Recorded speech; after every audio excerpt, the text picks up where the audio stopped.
কংগ্ৰেছ আৰু ADFৰ মিত্ৰতাটো মই আগৰ পৰা প্ৰতিবাদ কৰি আহিছিলোঁ, এতিয়া প্ৰতিবাদ জনাইছোঁ।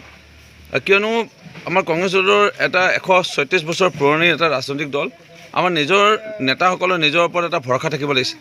ক'ত আমি 136 বছৰ পুৰণা ৰাজনৈতিক দল আৰু ক'ৰ ADF এই কালি পৰহি জন্ম হোৱা এটা ৰাজনৈতিক দল। আৰু আমি কংগ্ৰেছ দলে অকলে যুঁজিব লাগিছিলে। আমাৰ নেতাসকলক মই মনত পেলাবলৈ মানে আহ্বান জনাইছোঁ যে 2001 চনৰ আগৰ আমাৰ পৰিস্থিতি কি আছিল। আমাৰ না কেন্দ্ৰত চৰকাৰ না ৰাজ্যত। কেন্দ্ৰত আছিলে সেই সময়ত বাজপেয়ী ডাঙৰীয়াৰ নেতৃত্বত BJP চৰকাৰ, ৰাজ্যত আছিলে মহন্ত ডাঙৰীয়াৰ নেতৃত্বত অসম গণ পৰিষদ দলৰ চৰকাৰ। আমাৰ না মন্ত্ৰী আছিল, না আমাৰ বিধায়ক, আমাৰ সংখ্যাও বহুত কমটি আছিল, আমি সাংসদৰ সংখ্যাও কমটি আছিল। আমি বহুত কষ্ট কৰিছিলোঁ সেই সময়ত।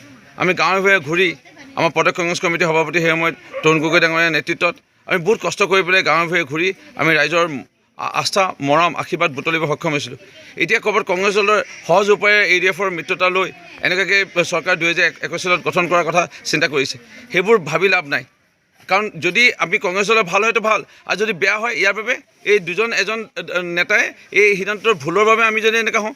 এতিয়া কংগ্ৰেছ দলৰ নেতৃবৰ্গক এটা মই আহ্বান জনাওঁ, আপোনালোকে এইটো বিবেচনা কৰিব লাগিছিল যে আমাৰ মিচিং সম্প্ৰদায়ৰ নেতা কমি গৈছে নেকি, মিচিঙৰ উচ্চ শিক্ষিত কোনোবা নেতা পাৰিলে আমি সৃষ্টি কৰিব লাগিছিলে নেকি, ওলাই আনিব লাগিছিলে নেকি। দেউৰী সম্প্ৰদায় হওক, মিচিঙৰ হওক, কাৰ্বি হওক বা বড়োই হওক বা ৰাভাই হওক বা তিৱাই হওক, তেনেকুৱাকৈ আমি যদি সেই নেতাসকলক আগবাঢ়ি আনি তেনেকৈ যদি আমি টিকেট দিলোঁহেঁতেন। চুতীয়া ডাঙৰীয়া আমি যোৱাবাৰ টিকেট নিদিয়াৰ কাৰণে চুতীয়া লোকসকলে আমাক বেয়া পাই গৈছিল, যাৰ কাৰণে এতিয়া চুতীয়া সমাজৰ আমি কোনোবা এজন নেতাক আমি সৃষ্টি কৰিব লাগে নেকি। অহাবাৰ প্ৰাৰ্থিত্ব আমি দিলে হয়তো চুতীয়া সমাজৰ লোকসকলে কংগ্ৰেছ দলৰ প্ৰতি এটা ভাল ভাৱমূৰ্তি আনিব।